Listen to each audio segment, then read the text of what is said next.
Regardez, le sujet d'aujourd'hui, si vous voyez, Asimcha Baspaklaria Chassidit. La Simcha d'après une perspective chassidique. Et en général, c'est des cours de halakha que je vous donne. On peut dire que c'est ça aussi un cours de halakha. Là, c'est vrai qu'on va avoir beaucoup de chassidoutes, mais c'est vraiment ici un sujet de choses qu'on doit appliquer tous les jours, comme Shulchan Aruch Orach Chaim. Et normalement, après ce cours, on est censé comprendre quoi et comment, quelles sont les sources, et pourquoi, et de quelle façon, et comment on peut être Bessimcha, et pourquoi il faut le faire. Et tout ce qu'il y a ici, c'est vraiment des mékorot comme ça du Rebbe, pris de Amarim, de Sichot, de Dvaduyot. Et c'est extrêmement important à mon avis. Mais peut-être, avant de commencer comme ça, je vais vous poser la question. Est-ce que vous savez d'où on apprend qu'il faut être Bessimcha? Parce qu'on n'arrête pas de le dire. Je veux dire, où c'est écrit, comment c'est écrit. Ouais, vous avez une idée? Pardon? Maman du Rabiat, c'est pas de... Maman du Rabiat, mais avant le Rabiat aussi, il fallait être Bessimcha. Ouais. Je parle du Ham Israël maintenant. Ouais. Nous tous. D'où on apprend la Havat Israël de c'est écrit dans la Torah par cette Doshim. Les mitzvot, on les apprend de la Torah. Il y a des choses qui ne sont pas écrites dans la Torah, qui sont dans les Nevim, dans les Ktuvim, il y a des choses qui viennent chez le Chachamim. Où ça commence? L'obligation d'être Bessimcha. C'est dans la Torah, c'est dans le Tanakh, c'est chez les Chachamim, c'est le Baal Shem Tov qui a inventé ça, c'est le Rebbe, c'est nous qui avons inventé. Ouais, vous avez une idée? Dites quelque chose, même si c'est faux, c'est pas grave. Ceux qui disent rien, c'est pire.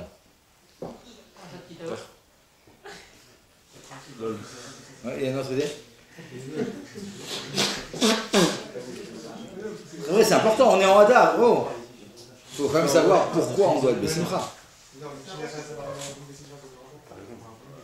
Ok, Michel Chazal, on a une Bessimcha, c'est vrai, c'est un Mamar Chazal, mais de Masret Tanit, mais seulement, c'est en Hadar. Mais moi, je vous demande pourquoi on doit être Bessimcha tout le temps. Ouais. Pardon? Bon, ok. Ok. Il y a fait moi, c'est bon. À se regarder. Regardez. Il y en a des fois qui me disent, il y a marqué Mitzvah Gdola Liot Besimcha Tamid. C'est écrit. Ouais. Bon, seulement Mitzvah Gdola Liot Besimcha Tamid, c'est écrit dans l'écouté Moharan. Ouais. Donc, ok, c'est sympathique. Et c'est important et c'est vrai et c'est juste évidemment.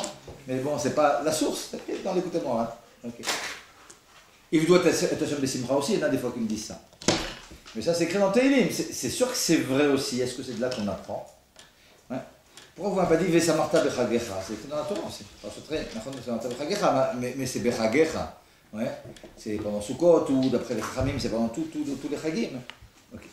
Alors, ce que dit le Rav Sidbon, la source dans la Torah de l'obligation d'être Bessimcha, c'est peut-être pas compté comme une des 613 mitzvot, mais malgré tout, c'est la source. La Torah, dans le Ekher, vous savez que dans Parashat Kitavo, on a là-bas toutes les klalotes. Et qu'est-ce qu'elle nous dit en rapport avec tout ça? Maintenant,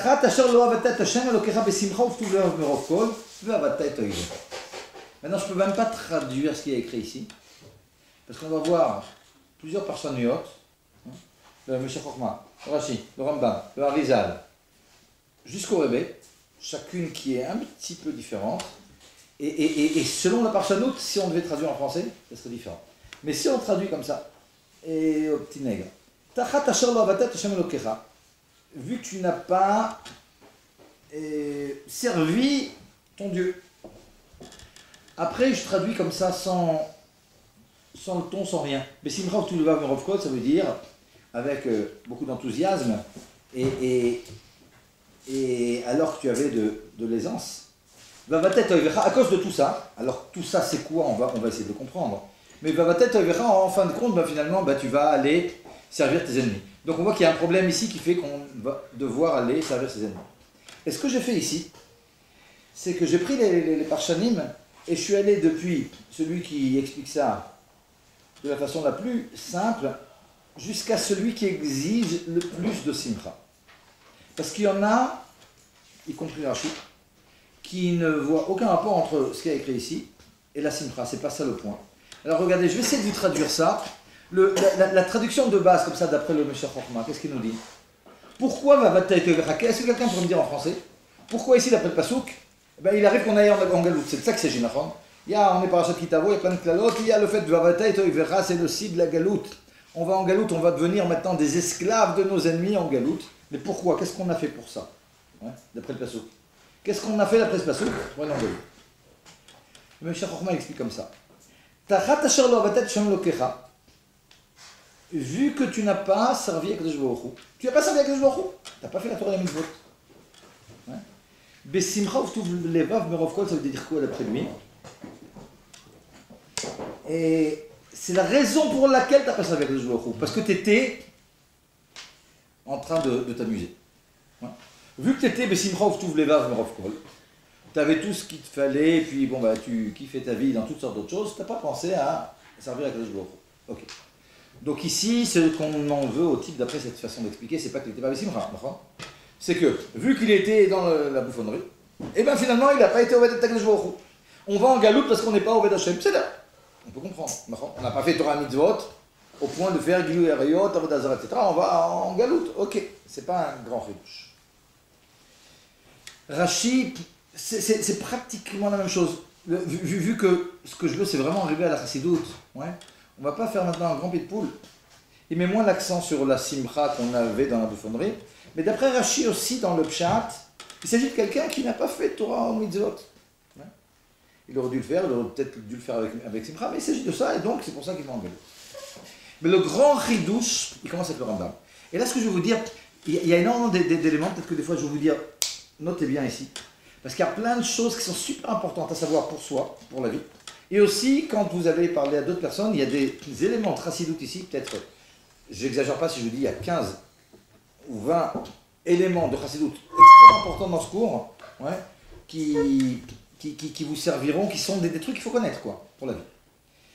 Il y a ici le premier point qui est extrêmement important, c'est ce que dit le Rambam et ce que dit le Harizal. Et sachez que la plupart des personnes, ils se trompent. Ils disent au nom du Harizal des trucs qu'a dit le Rambam. Il y en a d'autres qui pensent que ce que dit le Rambam et ce que dit le Harizal, c'est la même chose. On va voir la différence entre les deux. Le Rambam, à la fin de Ilchot Souka Bedoulav, il nous parle de l'importance de la simcha et il explique ce pasouk de façon complètement différente de celle de Rashi. Parce que comme on a dit, le Meshach Chochma, Rashi, ouais, ils n'ont pas mis l'accent sur le fait qu'on n'était pas Besimcha. Ils ont mis l'accent sur le fait qu'on ne faisait pas Torah Mitzvot. Lo avatat shem lokecha. C'est ça que c'est ici. D'après le Rambam, il s'agit, celui qui va en galoute ici, de quelqu'un qui a fait toute la Torah et les Mitzvot. De ça il s'agit. Mais la raison pour laquelle il va en galoute, c'est parce qu'il ne les a pas faites Besimcha. Et le pshat ici, d'ailleurs c'est un pshat qui est assez pachout quand on lit le pasouk. Tachat, asher lo avatat shem lokecha, besimcha uvtuv levav merov kol. C'est pas la raison pour laquelle on ne va pas en galoute, parce qu'on était besimcha dans la clipa. C'est la façon dont on aurait dû servir à Kadosh Baruch Hu. Vu que tu n'as pas servi à Kadosh Baruch Hu, besimcha uvtuv levav merov kol, avec grande simcha et avec beaucoup de largesse, etc., tu aurais dû le faire. Ben finalement tu vas aller en galoute.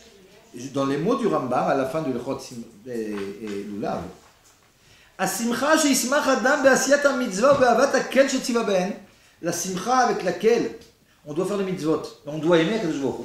Extrêmement important pour la suite, le Rambam ici nous parle de simcha par rapport aux mitzvot. Ouais, c'est extrêmement important pour la suite. Pardon? Il y a un truc que je comprends pas. C'est important, c'est écrit dans la Torah qu'on a été créé juste pour servir notre Créateur. C'est vrai. Pourquoi concrètement le fait d'aimer va accomplir autre chose? Regarde, dans le Sefer Haredim du Rav Askari, il te dit que, il te parle là-bas des 613 mitzvot, de toutes les façons de les faire, parce qu'il y a des marches de code comme ça entre les Rishonim. Mais il dit dans l'introduction qu'il y a, je ne sais plus, 16 ou 17 façons avec lesquelles il faut faire les mitzvot. Je veux dire, pour qu'une mitzvah soit faite de shlemut, il ne suffit pas de la faire techniquement. Il faut qu'il y ait de la Vatachem, il faut qu'il y ait des Ratachem, il faut qu'il y ait ceci, il faut que cela. Ouais. Si tu regardes dans Tania aussi, il te parle de ça. Alors c'est vrai que si tu te poses la question en 2 minutes, mais si j'ai pas tout ça, est-ce que j'ai fait la mitzvah? Oui, à un certain niveau, on l'a fait.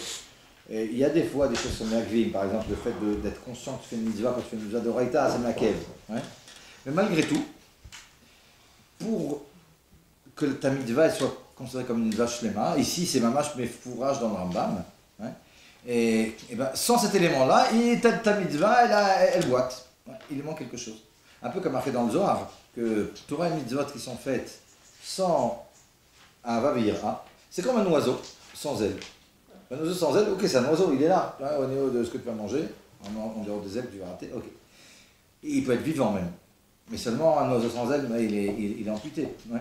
Ici, il y a un grand manque. Mais regardez ce que nous dit le Rambam. Donc, la simcha qu'il faut que l'on ait dans la Avat Hashem et dans le fait de faire le mitzvot, avoda gdolahi, ça aussi c'est extrêmement important. Nous dit le Rambam, avoda gdolahi, c'est-à-dire que c'est une avoda. Quand on dit que c'est une avoda, c'est un truc sur lequel on doit travailler.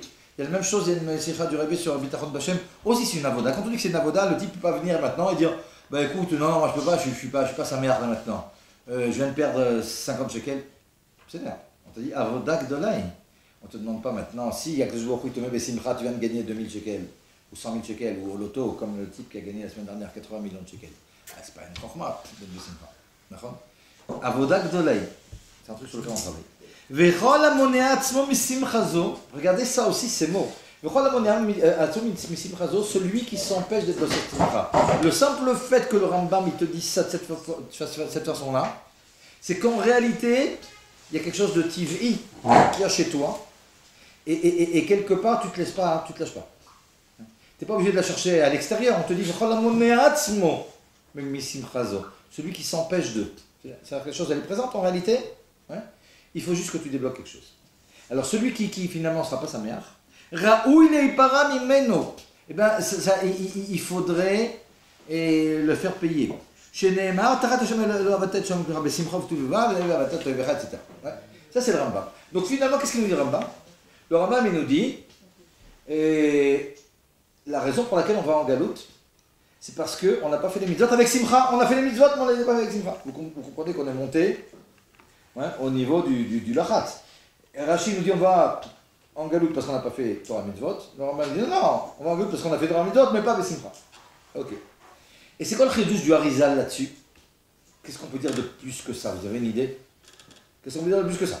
Le Rambam il nous dit que même si on fait toutes les mitzvot, mais on ne les fait pas avec Simcha, ben on raout d'aller en galoute.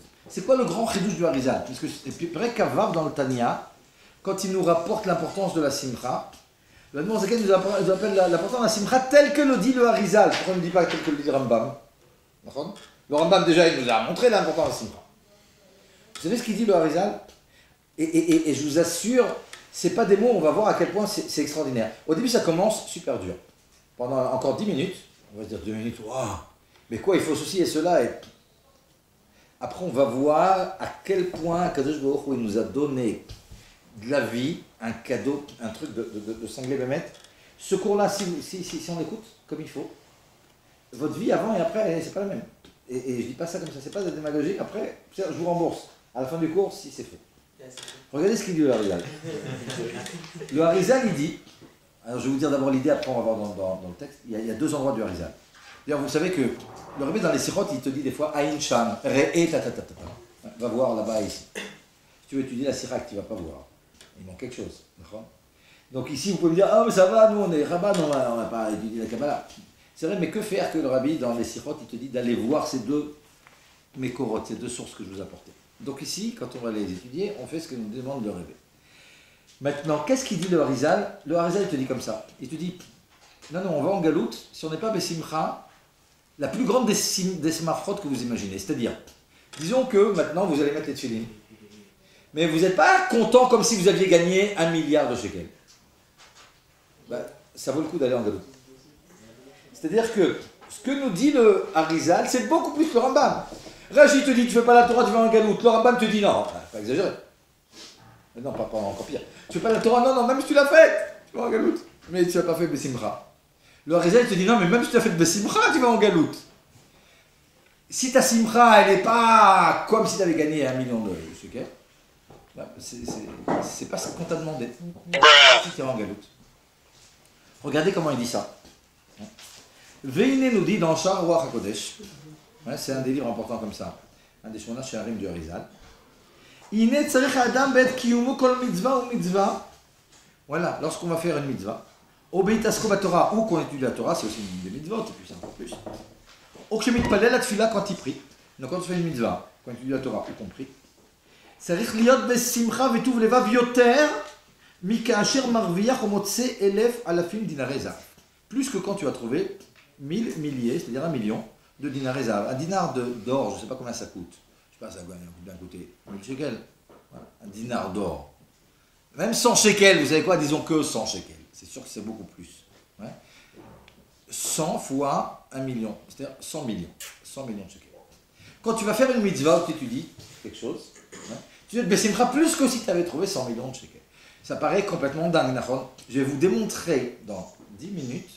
Là, démontrer, c'est vraiment des mathématiques.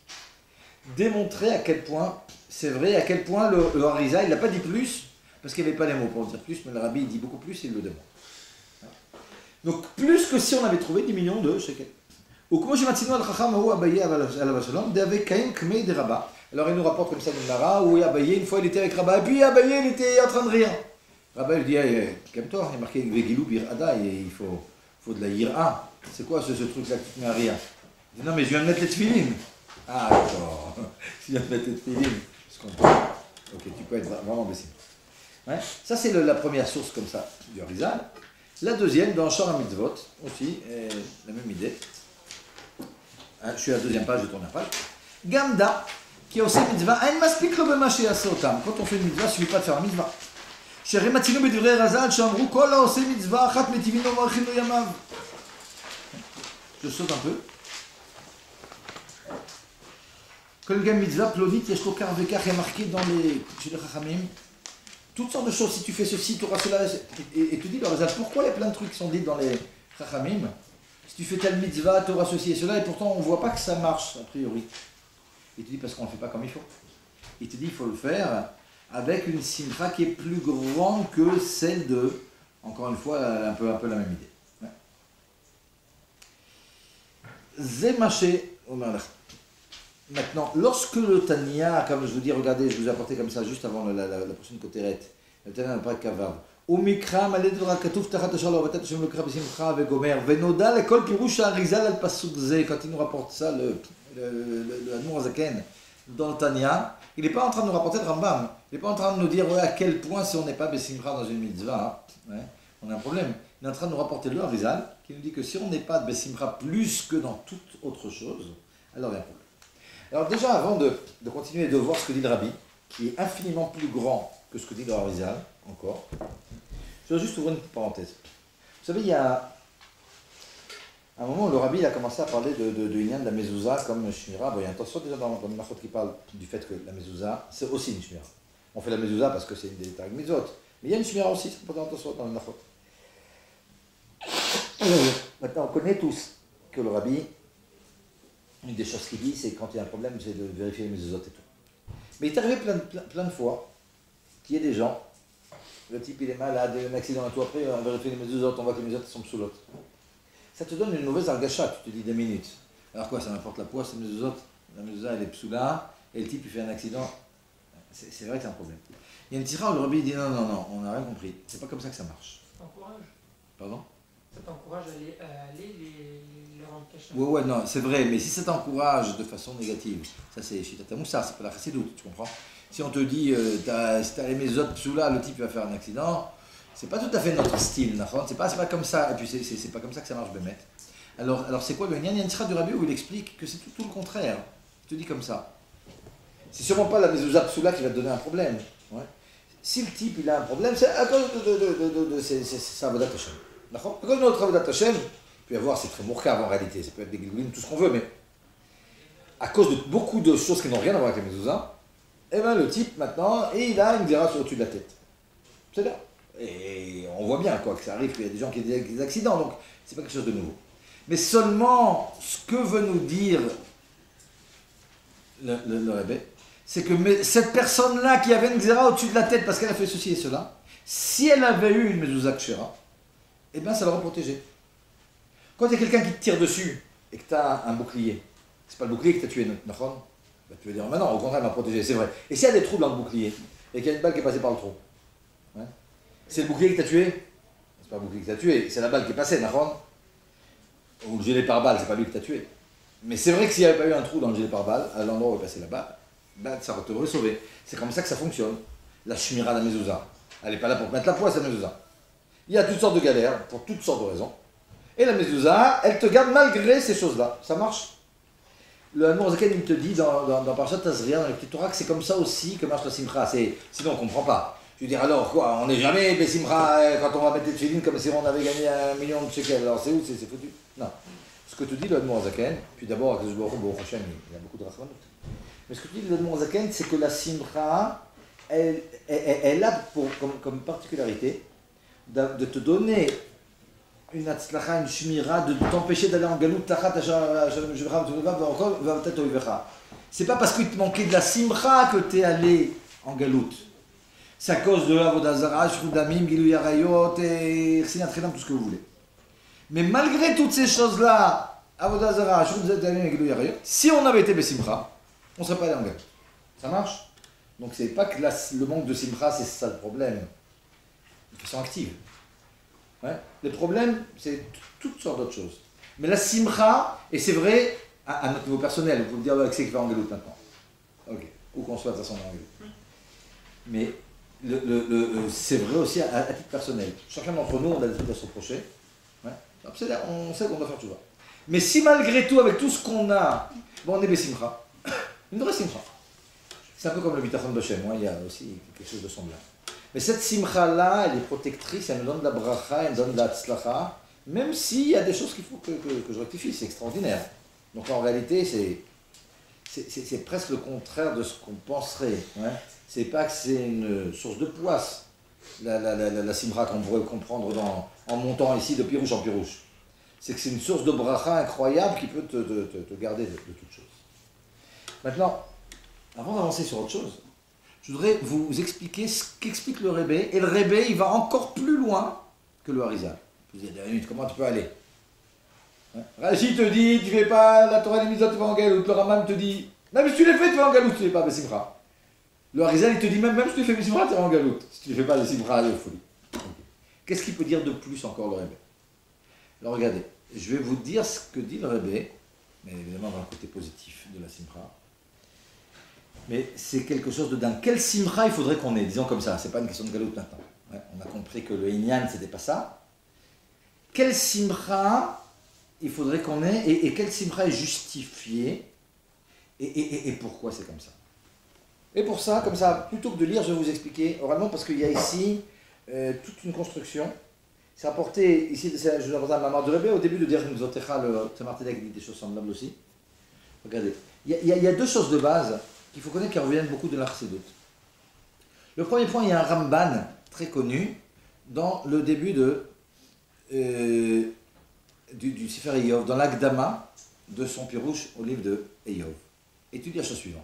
Il te dit quelque chose qui est très dur, c'est qu'une heure de Gehinom, chez l'Oneda, c'est pire que toutes les galères de Eyov pendant 70 ans. Eyov, je ne sais pas si vous avez étudié le livre, mais c'est quelqu'un qui a énormément souffert, qui a perdu tout son argent, tous ses avadim, toute sa famille. Il a eu des maladies. Alors qu'il était très riche, il riche même tout ce que vous voulez. Hein? Pardon? Une heure au Gehinom, c'est pire au niveau des souffrances que 70 ans de galère de Eyov. C'est ce que dit le Ramban. Le Ramban nous fait confiance. Et en plus, il est rapporté beaucoup. Premier élément, c'est-à-dire, vous gardez cet élément de côté. Deuxième élément, il y a une Gemara dans Masrat Regiga, dans le deuxième Pérec. Tout le monde connaît les 4 qui sont rentrés au Pardes. Il y en a 4 qui sont rentrés au Pardes, et puis on sait ce qui est arrivé. Il y a juste Rabbi Akiva, comme ça, un de ceux, hein, vous connaissez, non? Il y a 4 Tanaïm qui sont rentrés au paradis. Comment ils sont rentrés, je ne sais pas, mais en étudiant la Kabbalah sûrement, ils ont réussi à rentrer là-bas. Okay. Alors il y en a un qui en est mort, il y en a un qui est devenu fou, il y en a un qui est bien sorti, c'est Rabbi Akiva. Elisha ben Avouya, lui, qu'on appelle l'Acher, qui était le Rav de Rabbi Meir, il est devenu Kofer. Quand il est revenu, il a tout laissé tomber. Il a mal interprété ce qu'il a vu là-bas, et il a tout laissé tomber.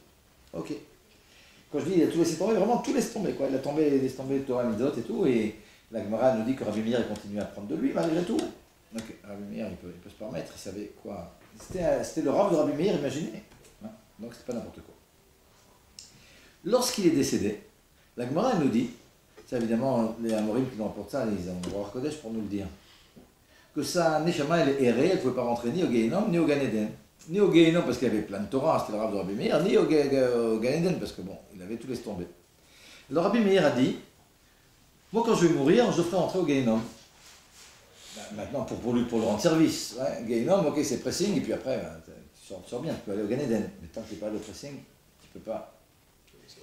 Ouais. Donc il dit, moi je ferai rentrer au Gehinnom pour l'aider. Et la phrase qu'il utilise, c'est Moutav delidainel ve'atel almadate. Il vaut mieux qu'il soit jugé pour après, finalement, aller au monde futur. Ouais, jusque-là, c'est bon. Ok, c'est le truc. Et lorsque Rabbi Meir est décédé, la Gemara nous dit qu'il y a de la fumée noire qui est sortie de la tombe de Elisha ben Avouya. On a compris qu'il est rentré au Gehinnom. Okay. La Gemara nous dit que Rabbi Yochanan, non, Rabbi Yochanan, vous comprenez, Rabbi Yochanan c'est un Mora, c'est bien après Rabbi Meir. Peut-être à peu près 150 ans après que soit décédé Rabbi Meir et décédé Rabbi Yochanan. C'est lui qui a écrit le Shas Yerushalmi, Talmud Yerushalmi, il a vécu très longtemps Rabbi Yochanan. Donc à peu près 150 ans après. Bon, Rabbi Yochanan, comme ça, il a dit, évidemment, il n'était pas témoin, mais il connaissait l'histoire. Il dit, bah, c'est une tellement grande chorma, ce qu'il a fait Rabbi Meir, de faire rentrer son Rav au Gehinnom. Moi, lorsque je vais mourir, je ferai rentrer au Gan Eden, Elisha ben Avouya. Et la Gemara nous dit que lorsqu'il est décédé, Rabbi Yochanan, donc à peu près 150 ans après, la fumée, elle a arrêté de sortir de la tombe de Elisha ben Avouya. Donc on a compris qu'il est rentré au Gan Eden. Et comme avait dit Rabbi Meir, Moutav delidainel ve'atel almadate, ça vaut le coup qu'il galère au Gehinnom pour aller au Gan Eden. Maintenant, on va essayer de comprendre le kef qui est au Gan Eden. Et ce que je vous dis ici, le Tzemar Tzedek qui est apporté dans le Vermutotcha, le Rabbi l'apporte ici dans le Mahamar. Quand j'ai dit que mathématiquement, je vais vous démontrer comme ça combien on doit être Bessim, Bémet, hein, et c'est à partir de tout ce que je viens de vous dire. Parce que regardez, en 150 ans, il était longtemps au Gehinnom, 150 ans à peu près. Normalement, on sait que c'est 12 ans maximum. 12 ans maximum, c'est dans les cas classiques. Mais il y a des cas, on voit dans la Gemara d'Anguetin, qu'il y en a qui étaient des générations. Hein, Yishou, il est encore là-bas, dans la crotte, c'est ce qui a marqué. Chotz mikvotrem. Et toujours est-il, donc Elisha ben Avouya, il était, disons, 150 ans au Gehinnom. En 150 ans, vous multipliez par 365 jours, un quart, 24 heures par jour, 70 ans de Gehinnom, 70 ans de Eov. Imaginez combien il a galéré, Nahon. En une heure au Gehinnom, c'est 70 ans de galère de Eov. Là, tu as 24 heures dans la journée, 365 jours par an, 150 ans. Il a galéré pas mal, Nahon, vous êtes d'accord? C'est très sympathique. Hein. Mais tout ça, ça valait le coup pour rentrer au Gan Eden. Il n'est pas rentré au Gan Eden, tapis rouge et tout, Gan Eden Elion. Il est rentré par la petite porte de Gan Eden, j'imagine. On commence en bas, après on monte petit à petit. Donc pour rentrer au Gan Eden, l'endroit le plus bas du Gan Eden, hein, et ça valait le coup. Donc c'est un truc, c'est un keuf de fou le Gan Eden, vous êtes d'accord ou non? C'est un truc de cinglé, d'accord? Si ça vaut le coup pour rentrer au Gan Eden, toutes ces galères-là, ça doit être vraiment un truc de fou. Le Rabbi nous dit ici dans le Mahamar, mais c'est rien le Gan Eden. Le Gan Eden, qu'est-ce que c'est? C'est tzadikim yojim. Vetrotem berachem, menenim ziv ashrina. Ils ont le ziv ashrina, ils ont des rayons de soleil. C'est quoi le rayon de soleil? T'as le soleil, t'as un rayon, c'est pas le soleil, d'accord? Le rayon de soleil, c'est quoi? Si vous regardez comme ça dans le Tanya, avec la metzane et la mettet, alors ça, c'est pas avec la mettet, hein, il te dit que ce soleil-là, c'est ta Torah et mitzvot. Et ta Torah et mitzvot, alors ça, c'est le soleil. Et de là-bas, de ta Torah et mitzvot, t'as un petit rayon comme ça qui vient, qui te fait kiffer au Gan Eden, tu te bronzes. C'est ça, Gan Eden. C'est sympa, c'est sûrement sympa de folie. Ouais, si ça valait toutes ces galères. Mais le Rabbi te dit, attends, mais c'est rien devant la Torah et les mitzvot. C'est un rayon qui est sorti.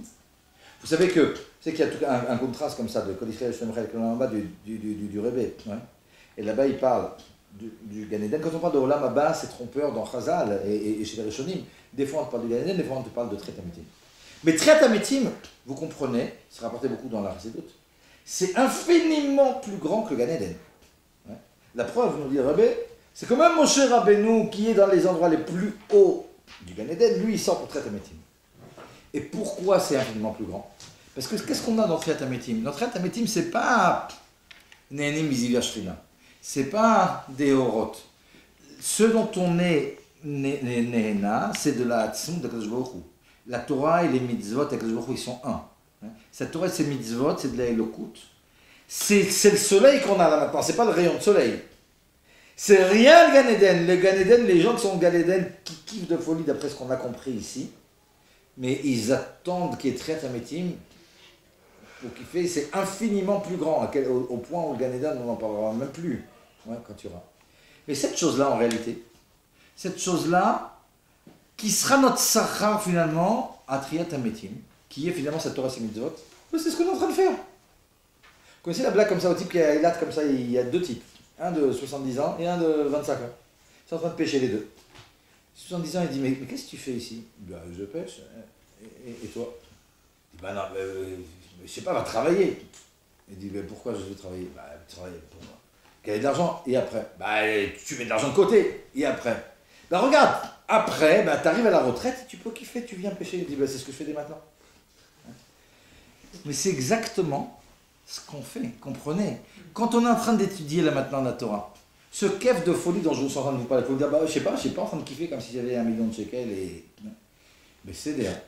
Mais en potentiel, c'est ce qu'on a. On a que je vous pour qu'on puisse avancer, qu'on ne soit pas comme dans la mer Rouge comme ça. On n'arrive pas à avancer tellement on kiffe.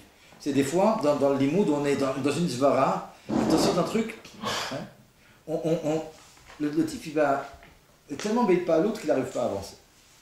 Baruch Hashem, il ne nous donne pas la possibilité de comprendre ce qu'on est en train de faire, de kiffer vraiment. D'abord pour qu'on ait la preuve Rofshit. Parce que si c'était clair le kef qu'il y a dans cet ardout avec lequel je vois qu'on a dans la Torah et les mitzvot, bah, tout le monde ferait ça, puis il n'y aura aucune chorma. Et en plus, on ne pourrait pas birlal vivre si on sentait cet ardout avec le joueur. Cette chose-là, on aura le moyen, le paradoxe de la Géoula, c'est qu'on est en ardoute avec la sonde d'Akadosh Baruch Hu, et avec ça, on est vivant malgré tout. Mais toute cette ardoute avec Akadosh Baruch Hu qui est censée nous donner ce tanou guinoui, c'est ce qu'on est en train de faire maintenant. Ouais. N'importe qui a étudié le Tania à partir du Perek Dalet, il sait cette inyan-là, que quand on fait la Torah et les mitzvot, la Torah c'est le raton d'Akadosh Baruch Hu, c'est un avec Akadosh Baruch Hu. Les mitzvot, enfin la Torah c'est la Chokhmat Hashem, c'est un avec Hashem. Les mitzvot c'est le raton d'Hashem, c'est un avec Hashem. Quand on fait Torah et mitzvot, on est en ardoute avec Akadosh Baruch Hu lui-même. Akadosh Baruch Hu lui-même et pas Ziv Ashrina uniquement. D'ailleurs, vous savez qu'il y a dans Pirkei Avot deux Mishnayot. Ouais. Les deux c'est des Imrod de Rabbi Akiva, c'est pas deux Mishnayot, c'est dans la même Mishnah. Ouais. Il est marqué que il vaut mieux 1 heure et de Torah Mitzvot dans la Mazé Mikol Chayoram là-bas. Il vaut mieux 1 heure de Torah Mitzvot ici que tout le là-bas. Et il y a marqué d'un autre côté qu'il vaut mieux 1 heure de Olamaba Mikol Atanogim de ce monde-là. Alors qu'est-ce qu'il y a? Est-ce que vous comprenez le paradoxe qu'il y a dans Pirkei Avot? D'un côté on te dit il vaut mieux 1 heure de Torah Mitzvot ici que tout le Gan Eden. D'un autre côté on te dit il vaut mieux 1 heure de Gan Eden que tout ce monde-là. Bon, on est en train de te parler, ça dépend de quoi tu es en train de parler maintenant.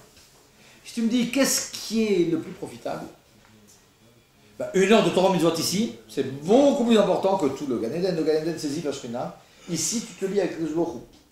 Au niveau de l'investissement que tu as ici, t'as un mini, ça vaut le coup. Si on te dit on t'enlève chaque heure qu'on peut avoir de Torah de Mitzvot ici, c'est un cadeau pour la vie, quoi. C'est un truc de fou, ça vaut toute la Ziv Ashrina qu'il y a dans le monde. Quand on te parle comme ça, il vaut mieux 1 heure au Gan Eden que tous les... On n'est pas en train de parler de 1 heure au Gan Eden par rapport à la Torah et les mitzvot. On te dit tous les plaisirs que tu peux ressentir dans ce monde-là. Tu prends tous les plaisirs.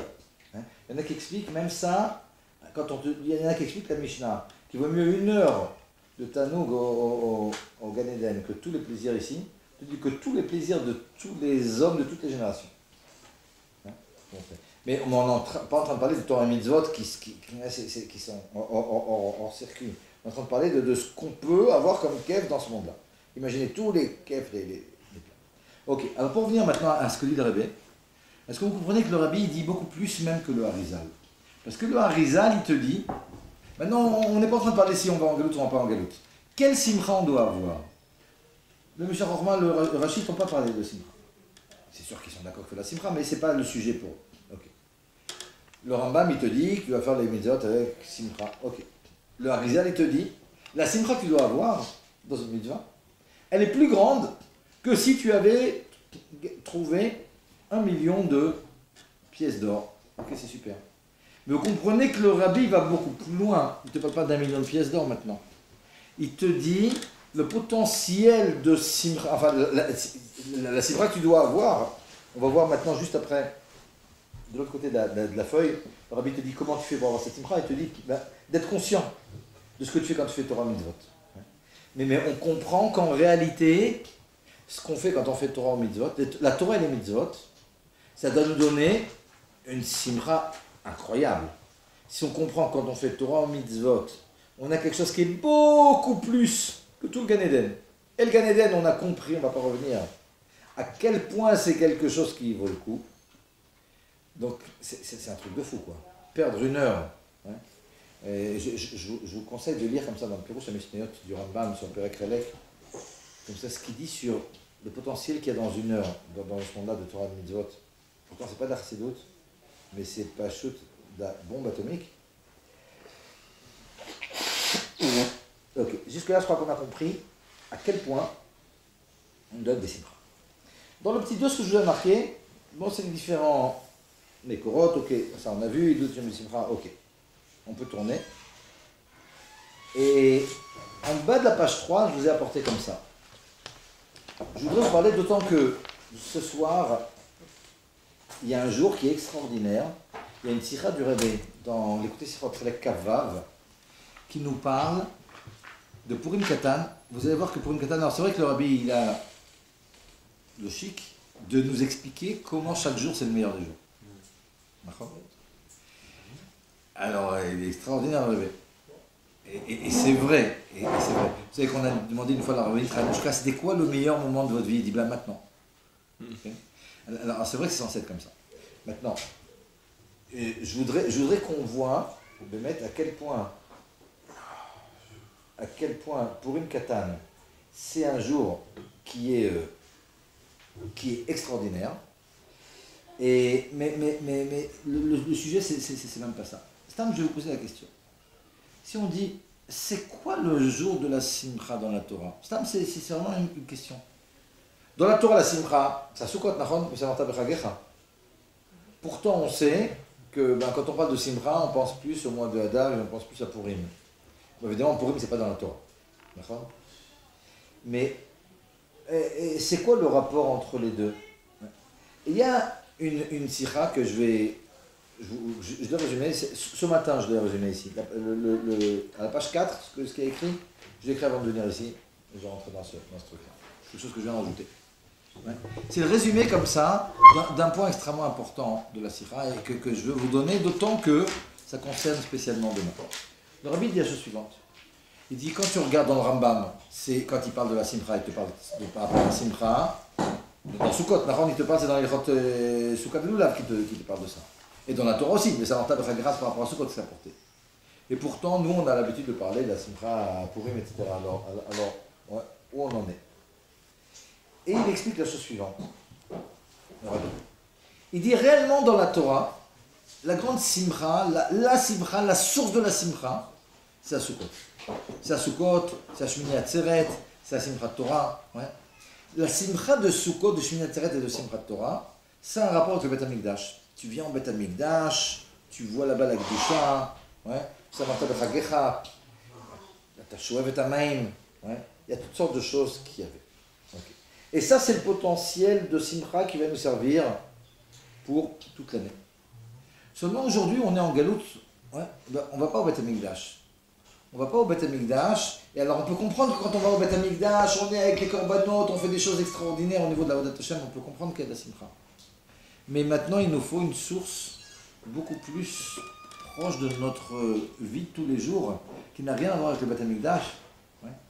Et c'est pour ça, nous dit le Rebbe, qu'il a fallu qu'il y ait autre chose, dont la source, elle est dans Sukkot, mais qui est beaucoup plus proche de nous, et c'est le Yunan de Purim. Parce que Purim, c'est pas un jour comme ça, de Yom Tov, c'est pas un jour... c'est un jour beaucoup plus... on peut travailler, etc. Ouais. Rabbi nous dit, c'est un peu comme si tu prends le cerveau et le cœur. Dans le cerveau, tu peux arriver à une compréhension de toutes sortes de choses. Ouais. D'ailleurs, on va en parler plus longuement juste après. Mais dans le cerveau, il y a toutes sortes de choses qu'on peut comprendre. On peut comprendre pourquoi on doit être Bessimra, c'est ce qu'on vient de faire, on a essayé de démontrer pourquoi on doit être Bessimra. Mais est-ce que pour autant ça va arriver jusqu'au cœur? C'est pas si évident de faire descendre les choses depuis le cerveau jusqu'au cœur, nous dit le Rebbe, c'est vrai, en galoute, c'est très très dur. On va voir dans un autre Mahamar, il y a les Metzaré à Garonne. Dans le cou, il y a beaucoup de choses qui vont bloquer. Donc, Sukkot, ça représente le cerveau, ça représente le mois de Tishré. Le mois de Tishré, c'est le Rosh. Il y a Rosh Hashanah, c'est le Rosh de toute l'année. Le Rabbi nous dit, toute la Yirat Shamim de l'année, c'est par rapport à Rosh Hashanah. Toute la Tchouva de l'année, c'est par rapport à Kippour. Toute la Simra de l'année, c'est par rapport à Sukkot. Il y a le potentiel de toute l'année. Mais pour prendre toutes ces choses-là, qui sont extrêmement hautes, qui sont près d'un Rosh, les faire descendre dans le cœur, c'est extrêmement difficile parce que le cœur est le plus proche du monde Choulin. Et Rosh Hashanah, Kippour et Sukkot, c'est beaucoup plus loin. C'est des choses qu'on va voir avec le Beth Amikdash. C'est pour ça, nous dit le Rebbe, qu'on avait besoin de Purim. Mais le Rebbe, il continue. Il dit, mais attention, Purim aussi. Alors c'est vrai que Purim, ça aide beaucoup parce que c'est pas un jour comme Shabbat, c'est pas un jour où il y a beaucoup de doucha. Donc c'est ce qui va te permettre de faire descendre la Simcha jusque dans les Choulin, parce que nous, ce qu'on veut, c'est le Simcha tout le temps. Mais le Rebbe, il te dit, non mais malgré tout, Purim, il y a quand même pas mal de mitzvot. Ce qu'il veut le Rebbe, c'est qu'on trouve quelque chose qui nous permette d'être Bessimcha, même quand on n'est pas dans les mitzvot. Et on va développer cette idée. Dans les mitzvot, on va essayer de comprendre, et ça c'est un des grands chidushim du Baal Shem Tov, on va en parler sous plein d'angles. Quel est le Inyan et comment on peut être Bessimcha, même si on n'est pas en train de faire une mitzvah. Est-ce que Birla, on doit être Bessimcha? On va analyser tout ça. Mais en tout cas, la source du Inyan, nous dit le Rebbe, c'est Purim Katan. Il te dit Purim Katan, c'est comme Purim, c'est un Zachar à Purim. Mais il n'y a pas la... C'est extraordinaire. Parce que c'est une Sikha, si le Rebbe ne le disait pas jamais, on aurait pu dire un truc comme ça. Dans la Sikha, il te dit, le Rebbe, qu'il y a des choses dans la Torah et les mitzvot qui vont t'empêcher d'être vraiment Bessimcha complètement. Pourquoi?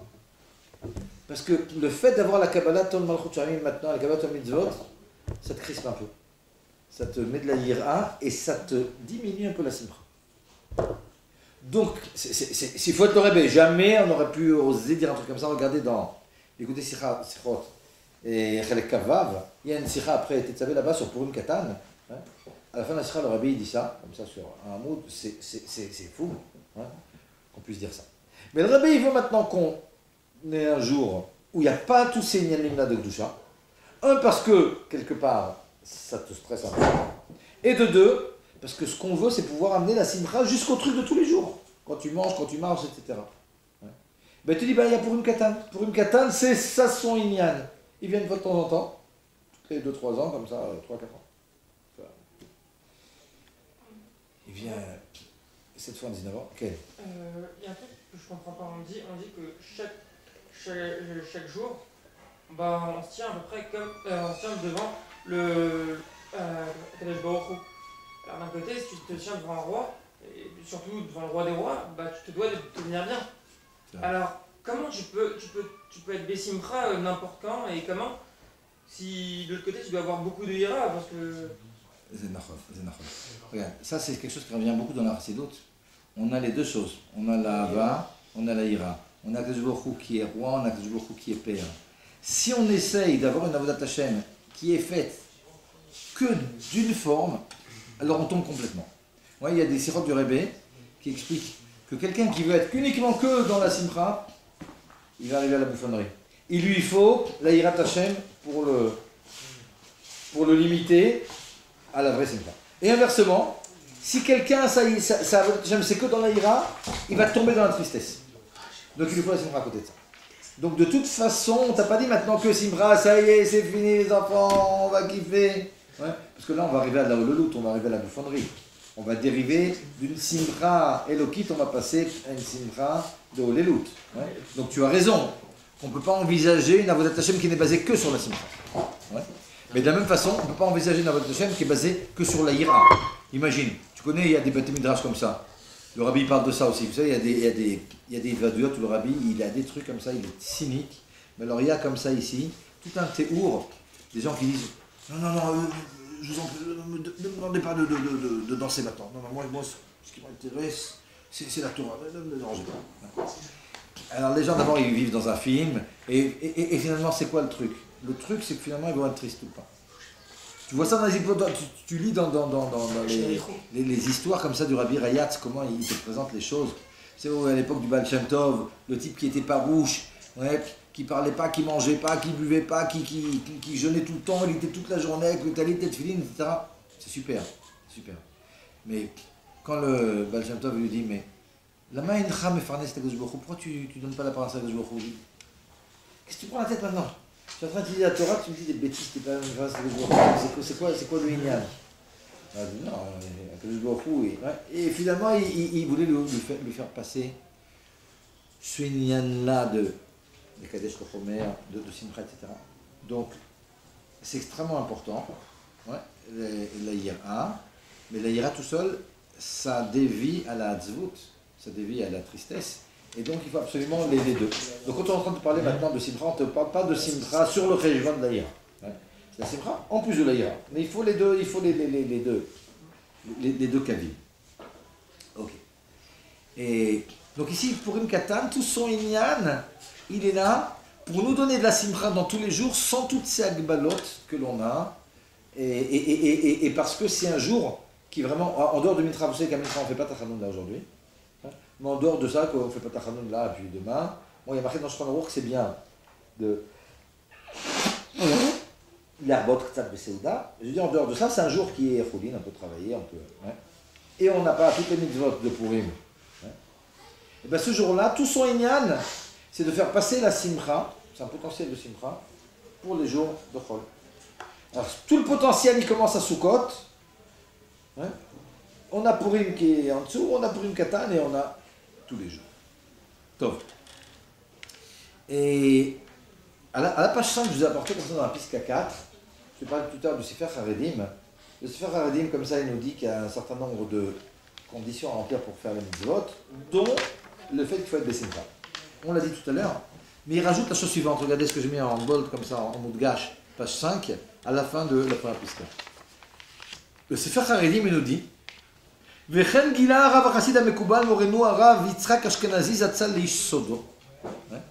Le Rav Askari, il était de la période de Rabbi Yosef Karo et du Harizal. Il dit, vous savez que le Harizal, il a dit à quelqu'un à qui il raconte ses secrets, à un ami à lui, שכל מה שהשיג, שנפתחו לו שערי חוכמה ורוח הקודש, tout ce qui, les choses auxquelles il est arrivé, au niveau de la Chokhma et du Ruach HaKodesh qu'il avait, comme tout le monde le sait, בשכר שהיה שמח בעשיית כל מצווה, שמחה גדולה לאין תכלית. Le Harizal lui-même, il est méide, que la raison pour laquelle il est arrivé à tout ce à quoi il est arrivé au niveau de sa réussite dans le limoud de la Torah et dans le Ruach HaKodesh, c'est grâce à la simcha qu'il avait dans les mitzvot qu'il faisait.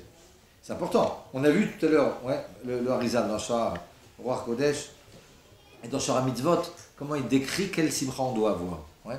Évidemment, c'est ce qu'il faisait lui aussi.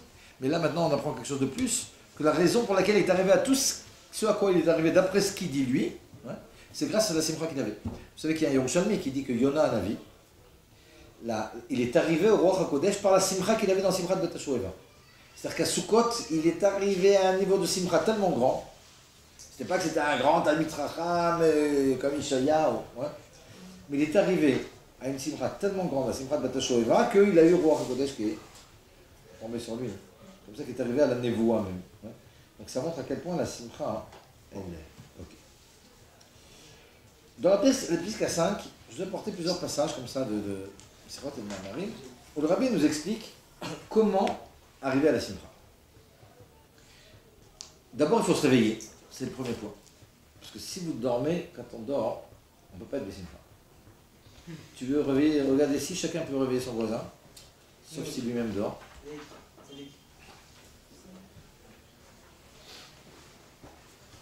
Vous voulez avoir une blague et puis on continue? Non, c'était une blague. Regardez.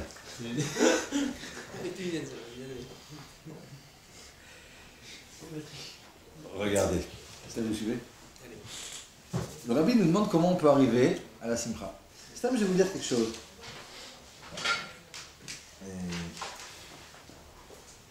Le premier point, le Rabbi dit, par la idbonenut, de ce que c'est que Srar Mitzvah Mitzvah. Et là, je vais vous poser une question. En réfléchissant à ce que c'est que Sra Mitzvah. En gros, c'est en réfléchissant à tous ceux que je vous expliquais tout à l'heure. Vous savez, quand je vous expliquais comme ça de l'histoire de Eyob et machin et tout, ouais. Et finalement, on arrive à comprendre ce que c'est que la valeur d'une mitzvah. Ouais. Le Rebbe dit, si on veut arriver à la Simcha, on doit avoir une bonne doute dans ce union-là. Mais avant ça, comme ça, j'aimerais quand même vous montrer le chidouche de la Chassidut dans ce que c'est que Sra Mitzvah et Sra Avera. Regardez. Je vous ai apporté comme ça, page 5, une Mishnah dans Pirkei Avot qui me dit comme ça. Ben Azai, il dit, Ben Azai aussi, c'est un des 4 qui est arrivé et qui rentre au Gan Eden. Et qui est dans le sorti. Everas le mitzvah kala ou burach mina avera. Chez mitzvah goret mitzvah ve'avera goret avera. Chez sra mitzvah mitzvah ve'sra avera avera. Regardez, j'aimerais que vous me disiez, il y a ici une redondance, il y a deux choses comme ça, les mêmes. Comment vous expliquez que mitzvah goret mitzvah ve'avera goret avera, sra mitzvah mitzvah ve'sra avera avera. Vous savez la différence qu'il y a entre ces deux expressions? On a mitzvah goret mitzvah, si je traduis en hébride. Mitzvah goret mitzvah ve'avera goret avera. Une mitzvah s'entraîne une mitzvah. Une avera s'entraîne une avera. Et on a sra mitzvah mitzvah. La récompense d'une mitzvah c'est une mitzvah, la récompense d'une avera c'est une avera. Dans le pshat maintenant, avant qu'on voit la chassidut. Vous savez la différence entre les deux? Ça, je veux dire dans le pshat, ouais, ce que disent les Mefarshim, c'est important avant même la chassidut. Parce que dans la chassidut, on va voir, sra mitzvah mitzvah c'est quelque chose d'autre complètement. Vous êtes dans votre voiture, et puis, peut-être avant la voiture déjà, et vous avez rajouté une mitzvah, un truc que vous n'avez pas l'habitude de faire. Ça nous arrive tout ça. Ben, on va tellement aimer que ça va nous ouvrir le cœur et ça va nous entraîner à faire encore autre chose. Quand on prend sur soi, le type va mettre de la tzaka, puis de là, ben, il va étudier un peu plus. Et ça marche comme ça. Quand on fait une mitzvah, ben, on a un rapport avec le Baruch Hu, ça nous ouvre le cœur, ça nous donne envie. Ça, c'est une chose. Et cette chose-là, ça s'appelle mitzvah, goret mitzvah, veravera, goret avera. Quand je fais une mitzvah, ben, ça m'encourage et je sens quelque chose de plus et j'ai tendance à faire une autre mitzvah. Et pour la vente, on connaît aussi. Donc on va faire une petite avera, puis on va jamais suivant. Okay. Sra mitzvah, sra avera, c'est autre chose complètement. Ça n'a rien à voir avec quelque chose de naturel. C'est quelque chose de Eloki. J'ai pris quelqu'un en train. Hein? Ok, j'ai fait une mitzvah. Je descends à un endroit, et Akadosh Baruch Hu, il fait en sorte qu'il veut me donner encore un srout. À l'endroit où je vais le descendre, il y a un autre truc qui vient me dire, ah tu vas là-bas? Ben ouais, exactement, justement. Il aurait pu me mettre personne, ou bien mettre un type qui va dans une autre direction. Ouais, j'aurais pas fait cette mitzvah. Sra mitzvah, ça n'a rien à voir avec si tu es plus en condition ou pas. Ça a un rapport, nous disent les Mefarshim, avec ce que Akadosh Baruch Hu, maintenant il va te donner comme srout de pouvoir faire une mitzvah sans même que. Il faut quand même une opportunité pour faire une mitzvah. C'est pas tout le temps que tu peux faire une mitzvah, surtout une mitzvah qui est facile, etc. Ou bien tout d'un coup, le type il a fait une mitzvah, et bien Akadosh Baruch Hu, il va faire en sorte que, il va passer, il faut que ce soit la nuit, et puis il va voir un oiseau comme ça sur un nid. Ça, on n'a pas recherché. Si on le recherche, on ne peut pas faire la mitzvah. Qui crée, c'est marqué, il faut que ce soit Keilou Bemikre. Donc ça, c'est vraiment l'exemple. Ouais, de Sra mitzvah. Tu as fait une mitzvah, Akadosh Baruch Hu, il va te faire en sorte que tu vas voir, tu vas pouvoir faire Shilou Haken. Donc, mitzvah, goret mitzvah, c'est au niveau TV. Tu fais une mitzvah, tu as envie plus de façon naturelle de faire une mitzvah. Sra mitzvah, c'est au niveau Eloki. Dans la Chassidut, on explique autre chose. C'est pas à la place, mais c'est en plus. Et c'est important chaque fois que vous étudiez quelque chose d'aller voir les Mekorot pour savoir. Parce que quand on étudie le Tanya, Sra mitzvah, c'est apporté deux fois. On va pas avec la Metzaïn, on va pas avec la Met-Tête. Ça n'a rien à voir avec ce que je viens de vous expliquer. C'est un deuxième niveau. Sra mitzvah, on vient d'expliquer comment c'est dans le chat. D'après la Chassidut, c'est apporté deux fois. Une fois par la Metzaïn, une fois par la Met-Tête. Au Perek, je commençais par le Perek d'Afka, la Met-Tête. Pour aller. Dans le Perek, la Met-Tête, Sra mitzvah, il nous parle du Gan Eden. C'est quoi le sachar d'une mitzvah? C'est la mitzvah elle-même. On avait dit tout à l'heure que le Gan Eden, c'est quoi? Tzadikim yoshvim, beitrotem be'Hashem, benenim izev Shrina, nachon. Ce ziv Shrina, d'où il vient? Tu dis tes mitzvot. C'est quoi le soleil là-bas? C'est quoi? Waouh! Il y a des trucs de folie. Ben voilà, ça c'est le tram que tu as fait. Ça c'est Mishloach Manot. Ça c'est le truc. C'est de là-bas. Ce sera mitzvah. C'est de tes mitzvot que tu as ton sachar. toutes ces choses-là. Vous revenez quand les enfants? Je peux sortir moi aussi si vous voulez. Vous voulez qu'on fasse le cours dehors?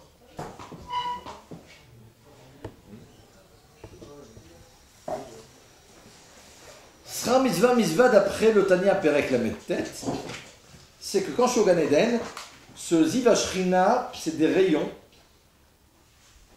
Si vous avez du radium comme ça, vous savez, tout ce qui est radioactif. Hein, il y a des, selon la radioactivité, il y a des rayons alpha ou bêta ou gamma comme ça qui vont sortir.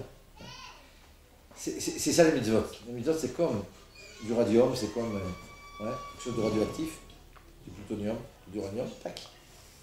C'est nos mitzvot. Et puis, comme ça, on est irradié comme ça. Ok? C'est ça, sera mitzvah, mitzvah. C'est ta mitzvah qui est là-bas. Le soleil que tu vois là-bas, c'est ta mitzvah. Okay. Ça, c'est Perek Lamed Tête. Dans le Perek Lamed Zain, l'Admour Zaken, il te reprend ce lien de sera mitzvah, mitzvah pour te parler d'autre chose. Il te parle maintenant de Triat HaMetim. Il te dit tout le Ta'anouk de Triat HaMetim, ici dans ce monde-là, pas au Gan Eden, c'est la mitzvah que tu as faite, que c'est que de la Elokut, eh ben, elle va s'ouvrir à toi, tu vas en profiter, tu vas avoir un Yehoud avec les Baruch. Toutes les mitzvot que tu as fait, tous ces Yehoudim avec les Baruch, c'est des choses qui sont nitzrim, c'est des choses qui sont pour l'infini. C'est ça qui va te donner finalement le ta'anoug de Triat HaMetim. Mais seulement, ça ne sera plus des rayons. Hein, c'est pas le rayon gamma qui va être jeté par le radium, c'est le radium lui-même. Ça marche? Ok. Et bien, le Rebbe, il te dit, si tu veux être Bessimcha, ben réfléchis à ça. À Idbonenout dans toutes ces choses-là, le fait de réfléchir à, waouh, je suis en train de faire une mitzvah maintenant. On va prier. Ah, quand je prie, je fais une mitzvah. Ok. Et je vais me dire pendant la prière, mais c'est de la folie. Je suis en train de faire une mitzvah. Ok. Quand je fais une mitzvah, c'est le Ratzon d'Akadosh Baruch Hu. Le Ratzon d'Akadosh Baruch Hu, c'est un avec Akadosh Baruch Hu. C'est-à-dire, je suis en train de m'entourer ici de Elokut. Cette chose-là, c'est comme du radium. C'est plus qu'au Gan Eden où j'aurais juste le rayon gamma qui sortait du radium. C'est le radium lui-même. Le Rebbe dit, bah, si tu es conscient quand tu fais une mitzvah de ce yichud que tu as, ça va te donner une simra de fou. Parce que cette chose-là, elle est bien plus grande que le Gan Eden. Et le Gan Eden, c'est bien plus grand que tout ce qu'on a vu jusqu'à maintenant. Donc cette idbonenout, cette prise de conscience de ce que c'est qu'une mitzvah, ça c'est censé nous donner une simra de folie. Jusque-là, vous êtes avec moi? Non? Super. Maintenant, je vais vous dire quelque chose. À la page 6, je vous ai apporté un autre mamar du Rebbe. J'ai marqué la référence en bas de la page 5, qui dit la chose suivante.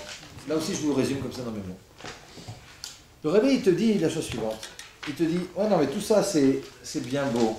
Mais des fois, on a une idbonenout, et pourtant, cette idbonenout, j'arrive pas jusqu'au cœur à voir vraiment la simcha. Maintenant, on est en train de parler, d'accord? Ouais, vous avez suivi, vous êtes intelligent, donc vous avez compris. Et donc, et moi, je suis comme vous là-dessus. Ok, on a compris le truc. Ouais, c'est super. Mais est-ce que vraiment maintenant, on a une super simcha? Ouais. Est-ce qu'on pourrait dormir là maintenant si on était vraiment Bessimcha? Ouais. Moi aussi, je me serais endormi à votre place. La seule raison pour laquelle je ne m'endors pas, c'est parce que je suis en train de parler. Sinon, moi aussi, je me serais endormi. Et pourquoi? Pourquoi me mettre? Si on a un truc comme ça, je sais pas, ils ont raconté comme ça au Khadashot, la semaine dernière, un type il a gagné 80 millions de shekels. C'est la plus grande somme qu'il y a jamais eu au loto depuis la Kamat Medina. Le type il raconte, je sais pas, ils n'ont pas dit que c'était. Si j'avais son adresse, je serais bien allé lui parler. Mais ils n'ont pas donné. Maintenant, ils ont raconté que le type, c'était au milieu de la nuit, tout d'un coup, il se réveille. D'ailleurs, comment il a fait le truc, c'est pas qu'il avait des numéros. Il sait même pas que c'était la première fois qu'il joue au loto, il dit. Il a donné le ticket, il ne savait même pas qu'il fallait. Le type lui a dit ouais, fais-le toi. Bon, il y a la machine, il y a la possibilité, si, quand vous jouez au loto, que la machine elle sorte les numéros tout seul. Il a dit bon, le truc, et c'est comme ça qu'il a eu le numéro. Bon, à 1h du matin, le type il se dit ah tiens, je vais regarder les numéros. Il voit les numéros, il se dit mais je te connais ces numéros. Il a regardé, il a vu qu'il avait les 6 numéros. Il a compte qu'il a réveillé sa femme. Il lui dit ah, on a gagné le premier prix et tout. Il raconte le truc, pourquoi je vous raconte ça? Bon, d'abord, il dit c'est uniquement le lendemain qu'il savait qu'il a appris qu'il était le seul qui avait trouvé les 6 numéros. Ça aussi, c'est important. Parce que 80 millions, si tu divises en 10, c'est que 8 millions. C'est pas mal quand même. C'est pas mal aussi. C'est pas mal aussi, 8 millions. Mais lui, il était le seul en plus. Ça, il l'a su le matin. Mais alors, il raconte qu'il a réveillé sa femme. Mais il raconte, il était quoi, 1h30 du matin, jusqu'à 6h du matin, ils étaient au salon. Il raconte, le type, j'ai lu un petit article comme ça, il avait une adrénaline, il dit on ne pouvait plus s'endormir. Imaginez 80 millions de shekels, tu ne peux pas dormir. Alors, ils étaient comme ça les deux au salon, jusqu'au matin, 6h du matin, à parler de ce qu'ils vont faire de cet argent. Nahon? C'est ce Il qui y a est 980 millions, moi, je fais ça. Il y a 80 millions, c'est un truc de fou quand même. Nahon? C'est un vécu, hein. C'est un vécu. C'est pas d'euros, mais Maintenant regardez, regardez, je vous ai rien que raconté l'histoire, c'est-à-dire on n'a même pas l'odeur du truc déjà tout le monde s'est réveillé. ça va Quand faire du vélo, mais Là, quelle histoire. Déjà on s'est réveillé. Ça va tiquer tout à l'heure. Donc en réalité, quand le truc... C'est quoi notre problème donc? Regardez. 80 millions, c'est pas mal. son adresse. Les enfants, regardez. 80 millions, c'est pas mal. C'est pas. Vous êtes d'accord que devant mettre les tefilines, c'est rien. Ouais, c'est pas 80 millions, c'est pas mal, d'accord. Mais devant ce qu'on a quand on met des tefilines, c'est rien 80 millions. Je le mets 6 fois, les souliers 6 fois, je le donne Ouais. moi. 500 par jour, si vous voulez. Maintenant, dans le Tania, il y a marqué que ce qu'on fait dans les mitzvot, c'est beaucoup moins que la Torah. D'accord, on sait, parce que dans le Torah, on est en sandwich, on parle de Torah, on s'englobe, en plus on fait rentrer la Torah dans nous. C'est ce qu'on est en train de faire là, il n'y a rien dans tous les mondes, dans toute l'histoire, qui peut être comme ce qu'on est en train de faire maintenant. Les 80 millions, c'est rien. C'est rien de rien. Pourquoi on arrive à dormir? Alors le rabbi nous explique ici dans le Mahamar. Il dit, il y a ce qui s'appelle les Metzareh à Garonne. Alors je veux dire comment ça marche. On a la tête, ok, on a compris. Tout le monde a compris qu'en réalité, ce qu'on fait dans Torah et Mitzvot, c'est un truc de fou qui nous donne un ta'anoug inouï normalement. Et pourtant, alors qu'est-ce qui se passe? Ce qu'on a compris, c'est dans la tête. Le rabbi, il explique dans le Mahamar que le truc qui bloque, c'est dans le cou. Alors ici, on a la tête, ici, on a le cœur. Entre la tête et le cœur, on a le cou. Qu'est-ce qu'on a dans le cou? Dans le cou, on a 3 trucs. C'est pas les 3 paroles ou un truc du genre? Oh, absolument, absolument. Bediuk. Ouais. C'est 3 sarim. Ouais, Sarah Mashkim, Sarah Rofim, Sarah Tabachim. C'est quoi? Alors, il y en a un, c'est ce qui s'appelle le Véchet, un c'est le canet et l'autre c'est les vridim. C'est pas le Véchet, c'est ce qui s'appelle l'œsophage en français. Le canet, c'est les trachées artères.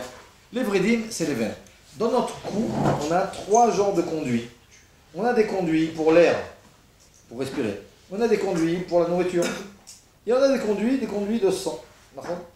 Le rabbi il dit ces choses-là, c'est ce qui va faire que tout ce qu'on a compris dans la tête, ça se bloque et ça n'arrive pas au cœur. Parce que si on vivait ce qu'on vient de dire maintenant, regardez, on a parlé de 80 millions de shekels, ouais, on est tous en high, et pourtant on a aussi compris que tout ce qu'on fait en étudiant, c'est ce qu'on est en train de faire. Je ne vous parle pas de ce qu'on va faire après ou les films qu'on a vu tout à l'heure. Ce qu'on est en train de faire maintenant, il n'y a rien de pire au niveau du Talmud. Ouais. Alors qu'est-ce qui se passe? Ce qui se passe, c'est que ça s'est bloqué dans le cou. Qu'est-ce qui se passe dans le cou? Alors le rabbi il explique comme ça. Il dit, tout ce qui a rapport avec ce qu'on appelle vachette, c'est-à-dire l'œsophage, c'est tous les plaisirs qu'on a dans la nourriture. Tout ce qui a rapport avec le canet, c'est où passe le roi, c'est tous les plaisirs qu'on a dans la parole. La parole, les trucs, les machins, les ignanis. Tout ce qui est dans les vridim, c'est tout le sang et l'enthousiasme qu'on met dans les trucs de ce monde. Et le Rebbe, il dit, dans la mesure où on investit beaucoup de ta'anoug dans ces 3 inyanim, c'est-à-dire dans les plaisirs de ce monde, ça c'est les vridim, dans les paroles et les shtuyot, ça c'est le canet, et dans la achila, on peut dire c'est 3 grands yetzarim, mais il te dit c'est ce qui va empêcher toutes les choses qu'on a comprises de pouvoir arriver au cœur et de pouvoir faire qu'on vit vraiment le truc. Donc ça aussi, ça fait partie, on est en train de se demander comment on arrive à la simcha, nachon? Alors le Rebbe nous a expliqué d'abord, on arrive à la simcha par la idbonenut dans la mashmaout de ce que c'est que sera mitzvah, nachon? Ok, ça c'est le premier point. Mais la idbonenut, ça suffit pas puisqu'il faut que ça descende jusqu'au cœur. Comment ça doit descendre jusqu'au cœur?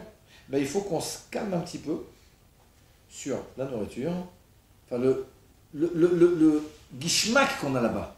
On n'est pas en train de te dire de ne pas manger, au contraire, le Baal Shem Tov, il te dit il faut manger pour être en bonne santé, etc. On ne va pas commencer maintenant, ouais, à être ascète, etc.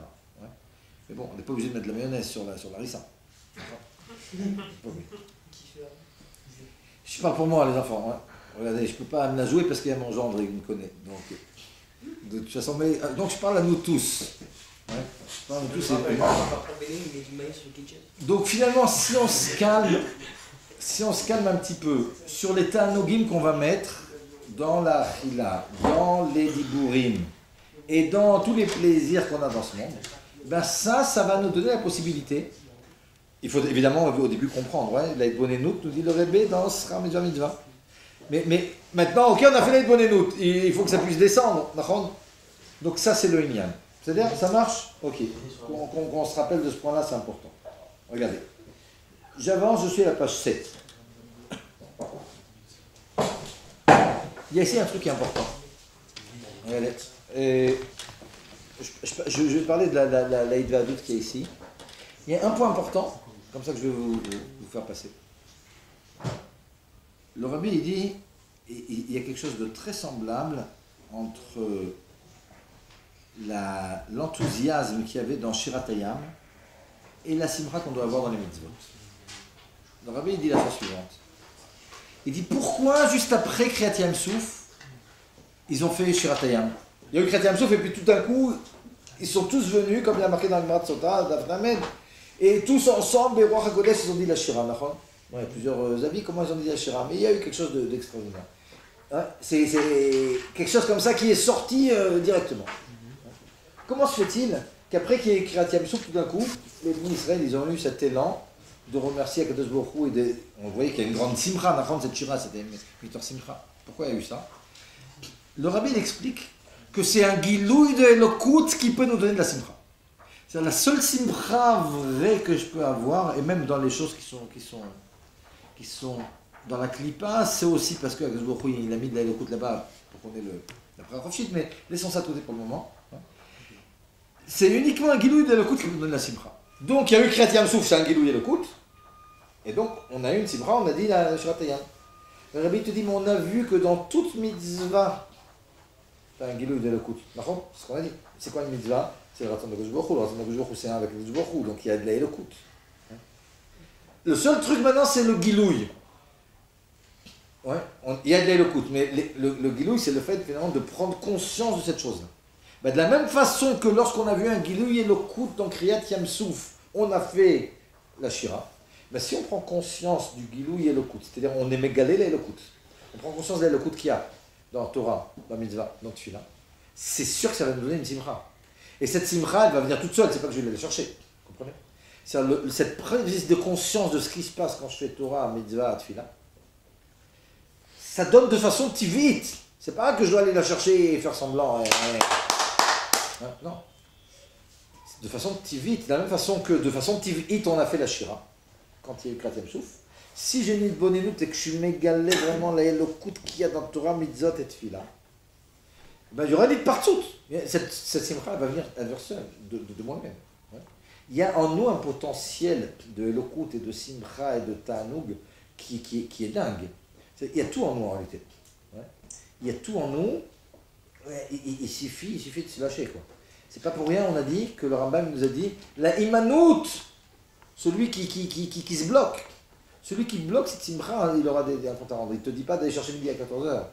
Ouais, le Inyan, il est en nous. Cette Elokut, elle est en nous. Il faut juste qu'on utilise le cerveau et le cœur qu'on nous a donné.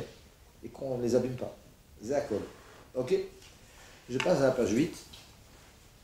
Quelque chose d'extraordinaire. Là maintenant, c'est quelque chose de fondamental. Ce qu'on a dit jusqu'à maintenant, c'était fondamental. Mais là, c'est fondamental parce que le Inyan, c'est... Jusqu'à maintenant, on a parlé de simcha dans Torah, Mitzvah, Tefila. D'accord? Sam, je vais vous poser une question. Est-ce que vous pensez, mais dites pas stam comme ça, il faudra justifier ce que vous dites. Est-ce que vous pensez qu'on doit avoir une simcha aussi en dehors de ça? Qu'on doit tout le temps être de simcha, mais il faut justifier pourquoi. Et même si je ne suis pas dans Torah, Mitzvah et Torah, Mitzvah et Tefila. Oui, bien sûr. Ok, mais pourquoi oui? Parce qu'on a dit que tout le Hénin de la Simcha, justement, c'était par rapport à ça, parce que là-bas il y a de l'Elokout, c'est ça qui nous donne la Simcha. Tu marches, t'as des bras, t'as des yeux, des machins. C'est parti. Tu te marches, tu as des bras, des yeux, et donc quoi? Ah, j'arrive à voir, je suis content de voir. Les gens ne peuvent pas voir, ils n'ont pas de bras, ils n'ont pas de jambes. Ok, et c'est en rapport, il y a fait un truc. Socialement parlant. Quand on parle. Quoi, non? Socialement parlant, quand on parle à une personne et pas de sourire, par exemple, si on veut faire une affaire avec quelqu'un, on n'a pas de sourire, l'affaire elle va être Faites un anodon, vous beaucoup avez. moins. Ok, mais ce que tu me dis là maintenant c'est tactique. Ok, je vais être Bessimcha, etc. Mais est-ce qu'il y a une vraie raison? Bien sûr. Ouais.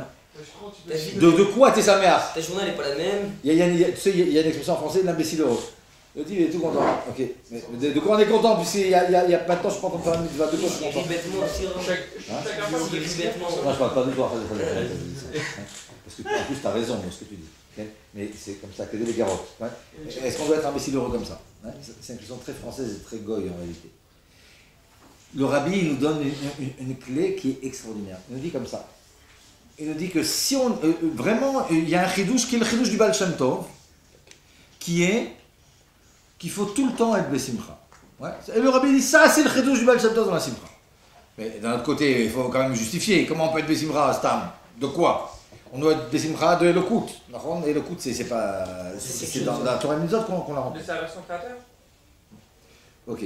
Ce que tu dis, mais je vais le dire comme ça en d'autres mots. C'est C'est exactement ça. facile à dire ça. Sa mission de créateur. Attends, 2 minutes. Si je te convainc pas. Ce que je veux dire, parce que. Non, Ouais, attends. Si on aurait fait des classes toute la journée, je peux dire merci. Ok. Écoute, on va voir, regarde comment il explique le Rebbe. Le Rebbe, il te dit, tu prends 2 halachot dans le Rambam, les 2 en même temps, ça te montre que tu dois toujours être Bessimcha. Pourquoi? Parce que d'un côté, il y a halakha que le Rambam, il nous a dit tout à l'heure qu'il faut être Bessimcha dans les mitzvot que tu vas faire, d'accord? Il nous parle de mitzvot, le Rambam. Mais il y a un autre Rambam dans Ilchot Deot, regardez, je suis page 8, ouais, à un tiers à peu près. Vous voyez qu'il y a une phrase qui commence par Ilchot Deot. Après que le Rebbe il rapporte dans Ilchot Lulav, le Rambam qu'on a déjà vu, qui nous dit qu'il faut être Bessimcha Basiat à mitzvah, il nous rapporte de Ilchot Deot, Tzarich Adam shechaven libo vechol ma'asav kulam, shifto vekomo vediboro, achila veshtia vechole, leilat Hashem bilvad. Il nous dit comme ça le Rambam, il faut que chacun il soit dans toute action qu'il va faire, quand il va être assis, quand il va se lever, quand il parle, quand il mange, quand il boit, il n'est pas en train de faire des mitzvot. Il te dit, il faut qu'il pense à l'Edat Hashem Bilvad, Nimtsa kol yama ovet Hashem tamid, kol ma'asra yu l'Hashem shamin b'chol derechadel. Et c'est un peu coupé, mais l'idée, il te dit comme ça. Il te dit, dans tout ce qu'on va faire, je le fais l'Hashem shamin. D'accord, je suis en train de manger maintenant. Ouais. Mais je mange. Il y a plusieurs façons de manger. Je peux manger, ok, je suis en train de kiffer. Non. Ok, mais quand je mange, je peux me dire, je mange, il faut que je mange, je dois avoir de la force maintenant pour pouvoir après étudier, etc. Je vais me reposer maintenant. Je vais me reposer maintenant 1 heure. Au milieu de la journée, je suis fatigué, j'ai dormi que 5 heures, je vais dormir 1 heure l'après-midi. Ok? Je peux aller comme ça, de façon barbare. Je peux me dire, non, maintenant c'est dur pour moi d'étudier. Je vais me reposer 1 heure. Quand je vais me lever, moi je vais pouvoir étudier comme il faut. Maintenant, ça peut dire que les gens ils doivent étudier tout le temps. Ouais, des gens qui travaillent toute la journée. Ben, ils travaillent, là aussi. Si le type il travaille et que quand il va travailler, ben, il est conscient qu'il est en train de travailler ben, pour avoir de la parnassa, pour sa femme, ses enfants, pour le clénour des enfants, pour qu'ils grandissent dans la Torah, etc. Ben, tout ça, ça fait partie aussi de mitzvot. Hein? Ça fait partie de B'chol de Chadaou, ça fait partie de. Et comme Asra Leshem Shamaim. Donc, le Rambam, comme ça, il ne parle pas de Simcha là-bas, ouais, de l'Echot Deot. Il nous dit que toutes nos actions, on doit toujours réfléchir à les faire, les Shem Shamaim pour Akadosh Baruch Hu. Et le Rabbi, ben, il te met les deux à côté. Il te dit, vu que d'un côté, tout ce que tu fais, quand tu t'arrêtes, et quand tu manges, et quand tu bois, et quand tu marches, et quand tu parles à ton ami, tu dois faire ça, les Shem Shamaim. Ça peut être toujours même avec, tu parles à ton ami, tu peux te dire, ouais, il a l'air un peu en licorne comme ça, et tu vas dire un mot sympathique, un sourire, un truc. Tu rentres finalement, et il y a des nuits où c'est pas directement une mitzvah, mais ok, je travaille, mais pendant mon travail, le type il répare une voiture. Okay. Il répare la voiture d'un arabe. Il ne sait pas qu'il répare la voiture de quelqu'un qui va faire une mitzvah. Hein? En général, c'est les arabes qui réparent la voiture des juifs, mais disons. Aussi, il fait ça pour sa parnassa, pour pouvoir avoir une vie de Torah mitzvot. Hein? Donc, c'est quelque chose qui fait partie de façon globale de cette mitzvah. Et bien, puisque nous dit le Ramban d'un côté, tout ce que je dois faire, c'est les shem mitzvah, et d'un autre côté, les mitzvot, je dois les faire besimcha. Ben, tout le temps, je dois être besimcha. Mais ce n'est pas l'imbécile heureux d'égoïme, attention. Et ce qui est tout à fait vrai, c'est que être stam comme ça, content, ouais, super. Et après, on parle de Timra Betarata, c'est autre chose. Hein. Mais je veux dire, c'est pas ça le Inyan. Le Inyan, c'est vrai qu'on doit tout le temps être besimcha. On doit tout le temps besimcha parce qu'on doit tout le temps être bemitzvah. Et les mitzvot, c'est de la elokut. Et c'est censé nous donner de la simcha. C'est de faire besimcha et c'est censé aussi être un potentiel de simcha. Donc en réalité, le grand Chidush Baal Shem Tov, nous dit le Rebbe, il est déjà écrit chez le Rambam. Hein? Quand le Rambam il te dit que tout ce que tu dois faire, ça doit être mitzvah, finalement. Ouais?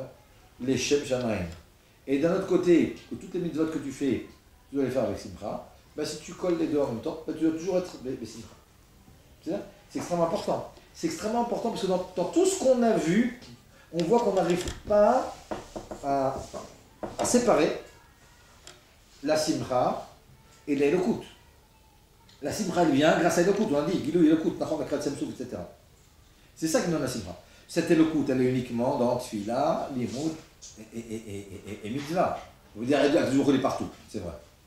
Tu n'étais pas mégalé avec le dans la bouffon, tu n'es pas mégalé autour, même si. C'est un Gilouï de l'elokut qui me donne la simcha. Okay. Mais Gilou elokut, c'est uniquement dans les mitzvot de façon générale, c'est vrai. Mais comme le moussag de mitzvah, c'est quelque chose de beaucoup plus large que ce qu'on croit. C'est pas uniquement du bigotisme. C'est pas comme chez les chrétiens, où on a l'église et puis on a... Chez nous, c'est toute la vie qui est comme ça. Parce que tout ce qui est les Shem Shamaim, c'est aussi. Hein. Et ça explique l'histoire que le Rabbi rapporte dans la Yidradou qui est après. Le Rabbi Levitzrak de Berdichov, une fois, on l'a trouvé comme ça, en train de danser dans la rue. Et on lui a dit, mais qu'est-ce que tu es en train de faire? Il dit, ben, je sais pas, je viens de faire des birot de shachar chez la Sanigoy. Là aussi, chez Loa Sanigoy, chez Rabbi Levitzrak de Berdichov, c'est Loa Sanigoy, et donc j'ai sur moi, Baruch Hashem, 613 mitzvot, c'est un rapport avec le mitzvot, tout ça. Okay? C'est pas simple comme ça. Hein? Mais j'aurais pu être, ne pas être juif, etc. Oui, alors, c'était pas juif. Ouais. Si je ne suis pas juif, je n'ai pas de mitzvot. C'est tout ça un rapport avec les mitzvot en réalité. D'ailleurs, c'est un truc dont on a déjà parlé. Il y a quelque chose chez le Rebbe qu'on ne trouve pas du tout chez tout le monde. Vous allez chez n'importe quel baba et il vous dit toutes sortes de trucs. Tu vas dire abra, cadabra, cadabra, abra, truc, machin et tout, et puis tu vas mettre une gousse d'ail sous ton coussin et tout va aller bien. Ça n'existe pas chez le Rebbe, des trucs comme ça. Chez le Rebbe, quand tu as besoin de quelque chose, tu rajoutes une mitzvah. Les brachot qui disent, même quand il donne $1, c'est une zgoula. Non, attention, tu donnes $1 pour que tu donnes un zdaka. Tu vas donner un autre pour gagner le dollar du Rebbe. Mais il n'y a pas de inyanim chez le Rebbe qui ne soit pas Torah et mitzvot. Le Rebbe, c'est que Torah et mitzvot. Et mitzvot et Torah. Il n'y a pas de truc. Il n'y a pas d'abracadabra. C'est comme ça que ça fonctionne. Ok. On continue. En bas de la page 9, il y a encore un inyan comme ça dans une vadoute du Rebbe. Quelque chose qui est important. Et le Rebbe, il explique pour une autre raison aussi, pourquoi on doit toujours être besimcha. Parce qu'il y a marqué dans l'Ivra Amim, Oz vechedva bimkomo. À l'endroit où il y a Kadosh Baruch Hu, il y a de la chedva, il y a de la simcha. Or, tout notre inyan, c'est de faire la Kadosh Baruch Hu dira batartonim, d'accord? Comment tu veux faire dira batartonim à Kadosh Baruch Hu si tu ne mets pas de simcha? Oz vechedva bimkomo, Kadosh Baruch Hu, il est à l'endroit où il y a de la simcha. Tu veux lui faire une dira? Tu ne peux pas lui faire une dira si... C'est comme si tu invites quelqu'un à la maison, mais il n'y a pas où ce soit. Ça veut rien dire, d'accord? C'est une offre de Gascon. Tu lui apportes un truc pour manger, tu lui apportes pas de fourchette. Hein? Tu veux faire une dira, Kadosh Baruch Hu batartoni, oz vechedva bimkomo, à Kadosh Baruch Hu, il est à un endroit où il y a de la simcha. Si tu mets pas de la simcha, bah tu l'as pas invité en réalité. Donc c'est encore un point comme ça qui est important. Et quel? Ce qui a marqué page 10, je vous ai dit comme ça en passant, déjà. En bas de la page 10, regardez. En bas de la page 10, il y a quelque chose qui est important. Le rabbi, il montre, il met l'accent sur le fait que le rabbin nous a bien dit que la simcha avoda gdolahi. Il faut comprendre que c'est une avoda. C'est une avoda. Hein. Vous connaissez sûrement la sikha, on ne va pas parler de ça maintenant. La sikha sur le bitachon d'Hachem. Okay? On a écouté sikhot. C'est le medvar ou ça, la première sikha, c'est notre. Ben, là-bas aussi, en bitachon d'Hachem. Tout le lien du bitachon d'Hachem là-bas, l'archostov et yetov, c'est une avoda d'avoir du bitachon. Voilà, il n'a pas promis quoi que ce soit. Malgré tout, je donne du crédit. Là aussi, c'est une avoda d'être toujours optimiste, etc. Et puis ça a un impact. Je continue parce qu'il y a encore quelques petits points qui sont extrêmement importants, que je ne voudrais pas rater. Il nous reste comme ça 8 minutes. Regardez page 14. Comme ça. À Pesca 8, j'ai marqué un truc que j'ai appelé Toelet et Simcha. Qu'est-ce que ça me donne finalement d'être de Simcha? Qu'est-ce que j'ai à gagner là-dedans? Okay. Et là, il y a plusieurs sources comme ça, où le rabbi nous explique que le fait d'être Bessimcha, regardez, un type quand il est Bessimcha, l'exemple est souvent apporté dans la Chassidut, le type qui est en train de marier son fils ou sa fille. Ben, tout d'un coup, même si le type c'est un type, vous avez des gens qui sont coincés, ben, tout d'un coup tu vois le type, hey, machin, il te donne à boire, machin et tout. Ouais. Qu'est-ce qui t'arrive? Il y a quelque chose comme ça qui a été mishtacher. Il y a quelque chose comme ça. Il y a quelque chose. Il y a quelque chose qui s'est débloqué quelque part. Et tout d'un coup, ben, il a une nevia. Vous savez, il est devenu comme une source. Le Rebbe, il nous explique, regardez, il y a une migrette comme ça. Il y a une migradoute, pardon. En haut de la page 15. Le Rebbe, il dit, même pour prendre des bonnes décisions. Il y a une décision à prendre maintenant. Je change de travail ou je ne change pas de travail. Je déménage pas. Je me marie avec elle ou pas. C'est important, enfant. Ben, le Rebbe, il dit, si tu veux prendre une bonne décision, il te faut quelque chose de plus. Et regardez, je lis. On voit de façon claire. Quand le type il est sameach, ça lui donne la possibilité de casser énormément d'obstacles. Simcha pour être cette guédère. Quand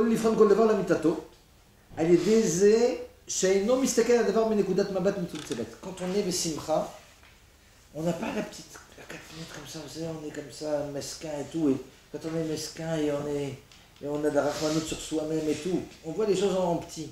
Quand on a de la simcha, wow, tu vois les choses en grand, tu arrives à analyser, tu vois toute la tmouna, tu peux prendre des bonnes décisions. C'est pas moi qui le dis. Ouais. Le rabbi te dit, si tu veux prendre des bonnes décisions, ne les prends pas quand tu es en dikan. Quand tu es en dikan, tu es en metsum tsam, tu es recroquevillé, tu feras que des erreurs. Ok. Et encore un point qui est extraordinaire. Regardez.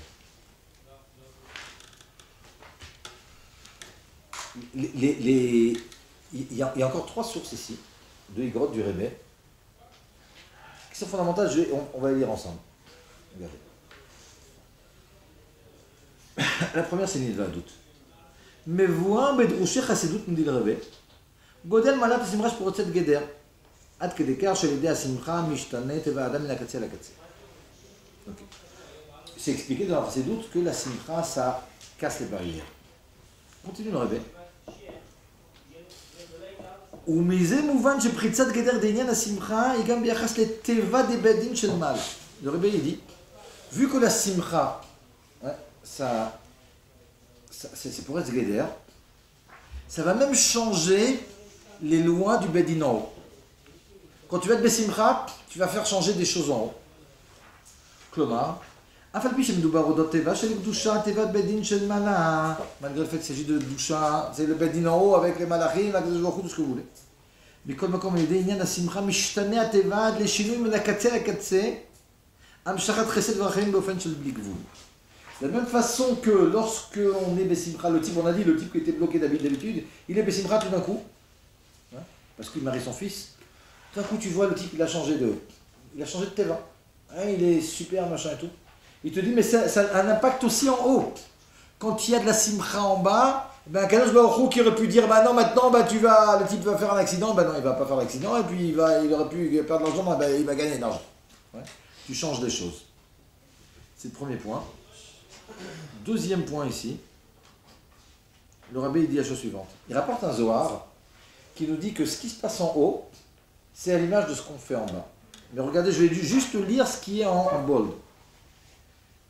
Venosaf al kolze pasku bazora kadosh.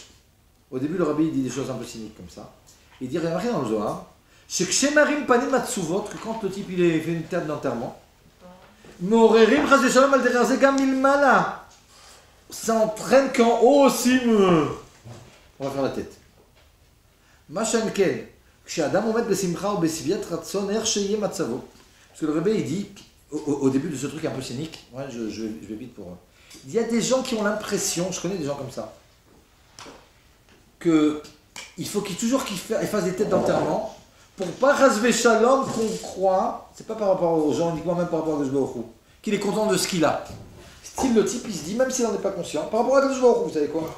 Si je suis content, Kadosh Baruch Hu va peut-être penser que ça me suffit.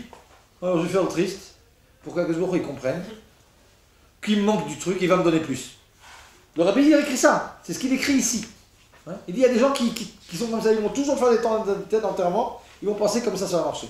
Vous savez que quand vous ramassez de l'argent pour une yeshiva, si vous montrez ici, il y a un trou. Je sais pas, il y a un trou là-bas, si vous avez vu, comme ça derrière le mur. Il y a un type, je sais pas, il y a un trou. Maintenant, tu veux ramasser de l'argent. Tu vas pas faire une photo et montrer. Regardez, on est meskelim, il y a des trous dans le truc, machin et tout. Il y a des plaques. Au début, quand la yeshiva, quand on était dans un sous-sol, il y avait des rats, des trucs. Personne ne nous donnait de l'argent. J'avais besoin une fois de 1000 shekels pour acheter un réfrigérateur, j'ai pas trouvé. Pourquoi? Les gens, ils n'aiment pas les trucs mesquins. Tu fais des trucs, tu veux faire de la peine et tout. Ouais, on n'a pas de quoi payer l'électricité. Ok, les gens, ils te disent, ah, c'est bien dommage. Si j'avais de l'argent, je t'aurais donné. La même personne, les gens, ils aiment bien la tzlacha, ils aiment bien les trucs. Ben, tu lui dis, ben non, au contraire, ben, on a 3 étages, mais il nous en faut 6. Ben, là, tu trouves tout le monde pour t'aider. Ben, ça marche comme ça, c'est avec Kadosh Baruch Hu. Tu fais tête enterrement, tu veux faire un mesken. Ouais, Kadosh Baruch Hu, je suis vraiment mesken. Kadosh Baruch Hu, ça marche pas. Mais au contraire, quand tu es Bessimcha, regardez ce qu'il dit au nom du Zohar. Venosaf al kol ze'are, parce que Bazora Kadosh Kshemarim Panim Matsuvot, Morim Chaz Shalom ad derrière Zegam Milmala. Le type fait une tête d'enterrement, en haut aussi ça marchera comme ça. Machen ken Hashem Mishno. כשאדם עומד בשמחה ובשביעת רצון ער שיהיה מצבו, הרי זה עצמו מטיב המצב. Ouais, quand on va être content, là-haut aussi on sera content et ça va envoyer du shefa. Vous connaissez le pidéum, Atzabem, qu'est-ce que c'est ça? Atzabem, c'est les idoles. Mais comme ça, le rabbi a dit, Atzabem, le Ratzvut, qu'est-ce que c'est ça? Parce qu'il leur manque du Kisabezam.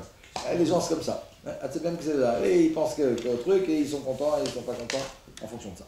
Dernier point, en haut de la page 16, on va s'arrêter là. Et après, Asimcha Betarata va mettre Kedai chez Tikro, parce que c'est tous les images de la Géoula. Le rabbi dit la chose suivante, et je voulais vous le dire comme ça.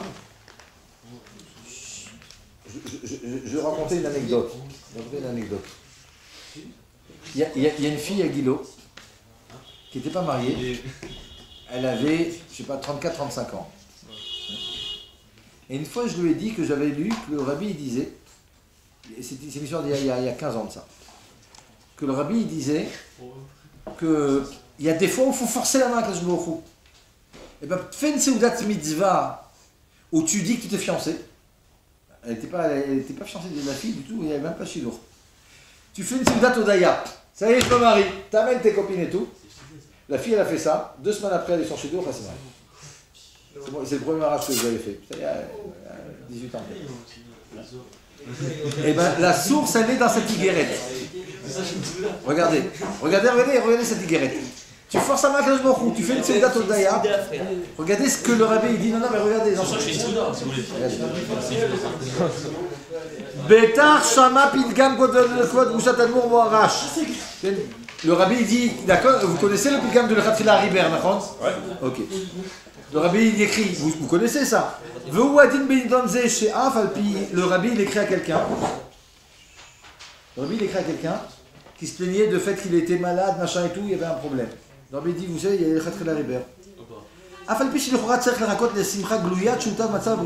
rabbi dit, malgré le fait que normalement, il aurait fallu que vous attendiez de bien vous sentir pour être vraiment smechim, Comme l'Omar al Pinoussa Hanal, le rabbi dit il y a un Inyan, d'après le Inyan de l'Echatre la Riber, l'Agdima Simcha la Tavata Breyut. Le rabbi te dit sois Besimcha. Sois Besimcha du fait que tu vas mieux. Alors que le type, qu'il était mort. Hein? Il dit, le rabbi dit sois Besimcha et alors. Non. Remercie Akadosh Baruch Hu du fait de ton bon rétablissement de ta. Ouais? Alors que le type il est encore avec les tuyaux. L'Agdima Simcha ala Tavata Breyut, av shelet ata eno begaloui. Malgré le fait qu'on ne voit pas ça. Veze atzmo imer ha'inyan. Tu forces sa main avec Akadosh Baruch Hu. C'est comme l'histoire du type qui fait bon péretz comme ça pour avoir la pomme. והוא על דרך הפתגם שנשמע כמה פעמים מנשיא חב"ד הוא פשיטה, תחשוב טוב יהיה טוב. הוא פשיטה שכשמביאים את זה בדיבור של שמחה, במעשה של שמחה ובייחוד בנוגע לכתר אשר על ידי עיתות הרי ידוע שכר ענה בדוחה. On sait le sachar de, il y avait comme ça dans la Masret Tanit des clowns. Et je crois que c'est un Rabbi Shobad Levi qui a dit qu'ils auraient ils auront une part au Lamaba. À quel point la Simcha ça rapporte du Shefa. Donc.